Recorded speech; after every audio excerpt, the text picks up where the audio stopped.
এই চুরি করার চক্করে কোন দিন যে আমি গণপিটুনি খাবো জানি না। কাল যে কাণ্ডটা করেছি ধরা পড়েনি আমার কপাল ভালো বলে। কি করেছি দেখো শুধু। বহুদিন পর এক রিলেটিভের বাড়িতে কাল ঘুরতে গেছিলাম।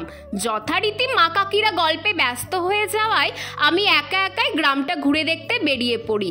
সামনে একটা কালভার্ট আছে শুনে হাঁটতে হাঁটতে চলে আসি সেখানে। আর এখানে এসে একটা দারুণ জিনিস দেখতে পেলাম। এক ঝাঁক সাদা রঙের বাগান বিলাস।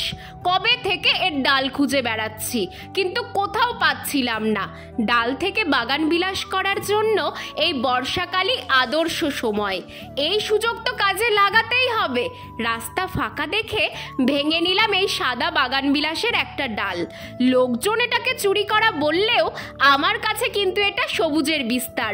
তোমরাও কিন্তু প্রাণ খুলে এভাবে সবুজের বিস্তার ঘটাতে পারো।